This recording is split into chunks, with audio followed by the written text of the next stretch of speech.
हाँ जी, तो स्टूडेंट्स ये रही आपकी प्रॉब्लम नंबर 2.92 जिसमें वो कह रहा है कि फाइंड कीजिए value of I A in this network. इस नेटवर्क के अंदर आपने आई ए की वैल्यू फाइंड आउट करनी है और ये दूसरा चैप्टर है, तो दूसरे चैप्टर में KCL या KVL इनके ही कंसेप्ट चलेंगे या ओहम्स लॉ का कंसेप्ट चलेगा, ज़्यादा से ज़्यादा यही हो सकता है। ठीक है जी। अब ज़रा देखिएगा, सबसे पहले नंबर पर मैं किसी नोड आइडेंटिफाई कर लेते हैं। नोड आपको पता है एक ऐसा पॉइंट होता है जहाँ पे एक से ज़्यादा चीज़ों की वायर अटैच होती है। जहाँ पे दो चीज़ों की वायर अटैच होती है वो कहलाता है बाइनरी नोड, जहाँ पे तीन चीज़ों की वायर अटैच होती है वो कहलाता है सरफेस हायर नोड, और जहाँ पे तीन से ज़्यादा चीज़ों की वायर अटैच होती है वो कहलाता है सरफेस नोड। तो सबसे पहले नंबर पे आपने बाइनरी नोड को कंसीडर नहीं करना होता। ठीक है जी, ये आपको बताता चलूँ हायर नोड और सरफेस नोड आप कंसीडर करते हो। तो ये देखो बच्चों, ये सबसे पहले मेरे पास एक नोड है जहाँ पे तीन चीज़ों की वायर अटैच है, तो ये मेरा नोड 1 हो गया। उसके बाद ये मेरे पास एक नोड है जहाँ पे तीन चीज़ों की वायर अटैच है, तो ये मेरे पास दूसरा नोड हो गया। उसके बाद ये मेरे पास एक ऐसा पॉइंट है जहाँ पे दो रजिस्टर और एक वोल्टेज सोर्स की वायर अटैच है, तो यहाँ पे मेरे पास तीसरा नोड हो गया। और उसके बाद ये मेरे पास एक चौथा नोड है। तो बच्चों आपको पता है कि कोई भी क्वेश्चन हो जहाँ पे KCL की टेक्निक लगाई जाती है, वहाँ पे एक नोड को ग्राउंड करना बहुत ज़रूरी होता है। ग्राउंड का मतलब होता है 0 वोल्ट, यानी कि वहाँ पे 0 वोल्ट होते हैं। तो यहाँ पे ये जो आपका नीचे वाला नोड है ना, इसको हम ग्राउंड करके यहाँ पे 0 वोल्ट अटैच कर देंगे। ठीक है जी, ये 0 वोल्ट अटैच हो गए और इसको नंबर आपने लाजमी देना है, आपका नंबर कौन सा, मतलब इस नोड का चौथा नोड है ये। और बाकी ये जो आपने नंबरिंग की है वहाँ पे आपने उसी तरतीब से वोल्टेज मेंशन कर देने, यहाँ पे V1, यहाँ पे V2, यहाँ पे V3। ठीक है जी। तो ज़रा गौर कीजिएगा, V3 की वैल्यू असल में आपको मिल चुकी है जो कि 4 है। मैं आपको बताता हूँ किस तरीके से, ज़रा गौर से देखिएगा। मैं आपको पहले ही बता रहा हूँ, ये देखें। पहले तो आपको यार ये बताता चलूँ बच्चों, देखो मैं आपको पहले एक चीज़ क्लियर करना चाहूँगा। मैं असल में ना पता है क्या करने वाला हूँ, मैं असल में इस नोड 4 का इस्तेमाल करके IA को फाइंड आउट करने वाला हूँ। तो इस नोड के घेरे में जितनी वायर्स आ रही हैं ना, उन सब की मुझे करंट पता होनी चाहिए, क्योंकि मैं KCL लगाने वाला हूँ। तो मुझे इस नोड के घेरे में टोटल 3 वायर्स हैं, ये एक ऊपर वाली जो तो हमने फाइंड आउट करनी है, तो लिहाजा ये तो वैसे ही अननोन है। तो इसकी बाकी जो इर्द गिर्द वाली 2 वायर्स हैं, इन दोनों की वायर्स की मुझे करंट्स की वैल्यू अगर पता होगी तब जाके मुझे IA फाइंड आउट होगा। तो लिहाजा हम इन दोनों वायर्स में एक एक करंट फ्लो करवा देते हैं। ठीक है जी। तो करंट की जो मर्जी डायरेक्शन रख सकते हो आप, जैसे आपको बेटर लगे, चाहे एंटरिंग वाली डायरेक्शन रख लो या लीविंग वाली रख लो, या आप पे मैटर करता है, क्योंकि फिर वो मालूम भी उसी तरीके से होगी। अब मैं इस नोड में इस वायर के अंदर एक करंट को फ्लो करवा देता हूँ I1 के नाम से। ठीक है जी। और इस वायर में भी एक करंट को फ्लो करवा देता हूँ I2 के नाम से। अब ये देखो, अगर मैं KCL अप्लाई करूं इस नोड 4 पे, अप्लाई KCL एट नोड 4, तो KCL क्या कहता था, sum of entering currents is equal to sum of leaving currents. यानी एक नोड के अंदर जितना करंट एंटर करता है वो बराबर होता है जितना करंट लीव करता है उसके। ठीक है जी। तो यहाँ पे जो लिविंग करंट्स होंगी उनका सम एक साइड पे आ जाएगा और जो एंटरिंग होंगी उनका एक साइड पे आ जाएगा। तो देखो इसमें से जो इस नोड में से जो करंट बाहर जा रही है वो एक ही है जिसका नाम IA है, तो वो एक साइड पे आ गई, और बाकी दोनों इस नोड के अंदर एंटर कर रही हैं जो हमने डायरेक्शन रखी है, तो लिहाजा उन दोनों का सम एक साइड पे आ जाएगा। डेट्स वाई मैं कह रहा था जिस तरह से मर्जी डायरेक्शन रख लो, आपके जब KCL लगाओगे तो इक्वेशन वैसे ही बनेगी, तो उसी तरीके से आपका आंसर भी ठीक आएगा। ठीक है। तो देखें I1 प्लस I2 एक साइड पे आ गया क्योंकि ये दोनों इसमें एंटर कर रही थी, तो sum of entering currents is equal to sum of leaving currents. Leaving current एक ही थी। अब बारी आती है हमें बच्चों, अगर IA को मालूम करना है तो मुझे I1 और I2 की वैल्यू मालूम करनी होगी। अब देखें, सबसे पहले अगर I1 की वैल्यू मालूम करनी है तो V3 की वैल्यू मालूम होनी चाहिए।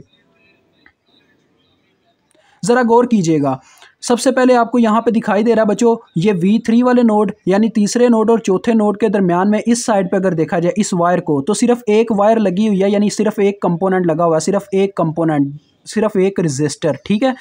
तो इस रजिस्टर के क्रॉस जो वोल्टेज है वो ऑलरेडी हमें पता है, तो इसकी इक्वेशन लिखने का एक तरीका होता है, जब सिर्फ एक कंपोनेंट लगा हो ना बच्चों दो नोड्स के दरमियान, तो पता क्या होता है, जिस नोड की तरफ उसका पॉजिटिव टर्मिनल होता है ना उस कंपोनेंट के वोल्टेज का, वो वाले नोड के वोल्टेज प्लस में आ जाते हैं। देखो इसका पॉजिटिव टर्मिनल है V3 की तरफ, तो V3 आगे प्लस में, और जिस तरफ उसका नेगेटिव टर्मिनल होता है वो वाले नोड के वोल्टेज माइनस में आ जाते हैं, और इज इक्वल टू उस नोड के उस कंपोनेंट के वोल्टेज की वैल्यू आ जाती है जो कि 4 है। तो ये इसका फार्मूला बन जाता है। ठीक है, ये आपके पास आ जाएगा। तो देखो इससे क्या पता हमें चलता है कि V3 हमारे पास 4 वोल्ट के इक्वल है। ठीक है जी। तो यहां से आपको V3 की वैल्यू मिल गई 4 वोल्ट। ओके हो गया। अब आपको V3 की वैल्यू तो मिल चुकी है, अब आप I1 की वैल्यू तो वैसे भी मालूम कर सकते थे। देखें I1 की वैल्यू आपको मैं मालूम करके दिखाने लगा हूं, जरा देखिएगा। ये हमने मालूम करनी है। तो इससे पहले मुझे एक स्टेप कर लेना चाहिए था आपको समझाने के लिए, तो ये मैं थोड़ा ना इधर करके करने लगा हूँ। ज़रा गौर करें बच्चों, या चलें यहीं पे करते हैं। I1 करंट जो है वो जब इस रजिस्टर में से गुजरती है 2 ओहम के रजिस्टर में, तब इसमें क्या होता है 4 वोल्ट प्रोड्यूस हो जाते हैं। तो लिहाजा यहाँ पे इसका मतलब ये हुआ, हम इसको V1 का V1 तो नाम दिया हुआ है, इसको V4 कह लेते हैं। ठीक है जी, इसको मैंने एक नाम दे दिया 4 वोल्ट को V4। ठीक है जी, इसकी जो वैल्यू है ना, इसको एक वेरिएबल का नाम दे दिया V4। अब देखो I1 जब इस रजिस्टर में से गुजरती है तब इसमें वोल्टेज V4 प्रोड्यूस होते हैं, क्योंकि आप सभी जानते हो जब तक एक रजिस्टर में से करंट नहीं गुजरती तब तक उसमें से वोल्टेज प्रोड्यूस नहीं होते। दैट्स वाई इसका मतलब ये है कि I1 के जो वोल्टेज है वो V4 है, जो रेजिस्टेंस है वो 2 है और करंट का नाम I1 है। तो दैट्स वाई हम इसके ऊपर ओहम्स लॉ अगर लगाएं तो I1 का क्या फार्मूला बनेगा, I is equal to V/R होता है ना, तो I is equal to V4/2 होगा, V4/2। और बच्चों ये भी चीज़ मैंने आपको बताई हुई है, करंट जिस टर्मिनल में एंटर करती है उसके साथ वो साइन आता है। तो देखें करंट अपनी डायरेक्शन के अकॉर्डिंग ये डाउनवर्ड जा रही थी, यानी ये ऐसे ऊपर की तरफ से एंट्री मार के आ रही है, तो यानी ये इसके पॉजिटिव टर्मिनल में एंटर करके आ रही है। तो दैट्स वाई प्लस I1 हमने लिखा है। अगर ये नेगेटिव टर्मिनल में एंटर होकर आई होती ना, यानी फॉर एग्जाम्पल आपका ये माइनस का टर्मिनल यहाँ पे होता और डायरेक्शन आपकी करंट की ऐसे ही डाउनवर्ड होती, तो उसका मतलब होता करंट ऐसे नेगेटिव के टर्मिनल में एंटर होकर आ रही है, तो आपको इस साइड पे माइनस I1 पुट करना पड़ता, लेकिन आपकी वो पॉजिटिव टर्मिनल में एंटर होके आ रही है। दैट्स वाई आपको यहाँ पे प्लस I1 ही लिखना पड़ा है। दैट्स वाई ये आपके पास फार्मूला आ गया। आप देखें इज इक्वल टू, आप V4 की वैल्यू पुट करते हैं जो कि आपके पास कितनी है 4 है, तो 4 डिवाइडेड बाय 2, तो ये कितनी है आपके पास आ गई है 2 एम्पेयर। आपको I1 की वैल्यू मिल गई है।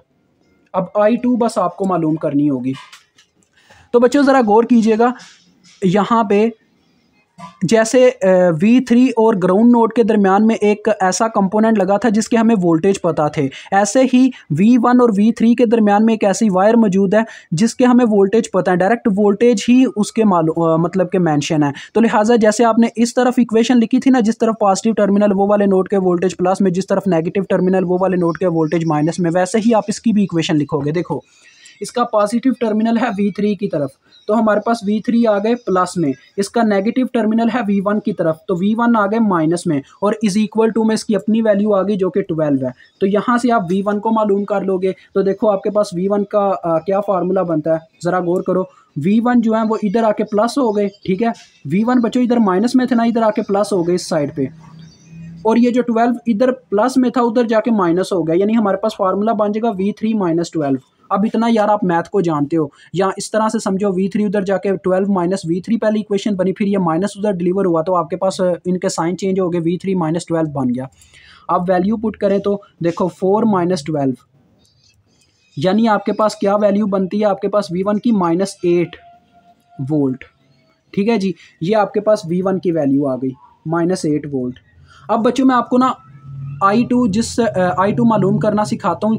अगर I2 करंट जो है ना वो दो नोड्स में ऐसे फ्लो कर रही हो ना, दो नोड्स के सेंटर में, तो उनको कैसे मालूम किया जाता है, उनका फार्मूला कैसे लिखा जाता है वो आपको बताता हूँ। देखें I2 करंट का फार्मूला आपके सामने ही लिखूंगा। I2 इज इक्वल टू, देखो बच्चों ये करंट जिस नोड में से लीव करके आ रही है ना, ये लीव कहाँ से करके आ रही है, V1 में से, ये इस नोड में से लीव करके ऐसे बाहर निकल के आ रही है। I2 है ना, हाँ, ये जिस नोड में से लीव करके आ रही है उस नोड के वोल्टेज लिख के उसी वक्त आपने आगे माइनस लिख देना होता है। ठीक है जी, ये एक असूल है V1 माइनस, जो कि आपको चैप्टर 3 में बहुत देखने को मिलेगा। ये जिस नोड में से लीव करके आ रही है उसी वक्त उस नोड के वोल्टेज लिख के आपने आगे माइनस लिख देना होता है।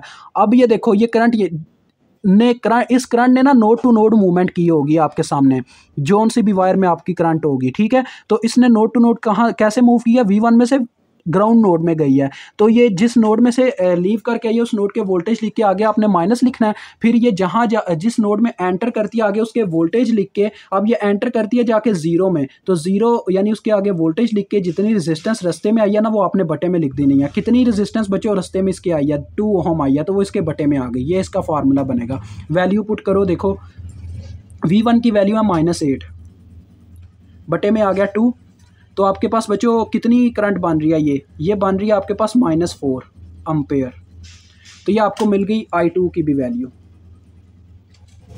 अब आप इजीली क्या कर सकते हो, IA की वैल्यू मालूम कर सकते हो यहाँ पे ये वैल्यूज़ पुट करके। तो आपके सामने ये मैं वैल्यूज़ पुट करने लगा हूँ। देखें I1 की वैल्यू हमारे पास कितनी आई हुई है, 2 आई हुई है, और I2 की कितनी वैल्यू आई है, -4 आई है, तो ये भी यहाँ पे पुट होगी। 2 - 4 इज इक्वल टू -2, अम्पेयर। तो ये आपका आंसर है जी, IA का -2 अम्पेयर। मुझे उम्मीद है आपको समझ आ गई होगी। अभी तक के लिए इतना ही। खुदा हाफिज़।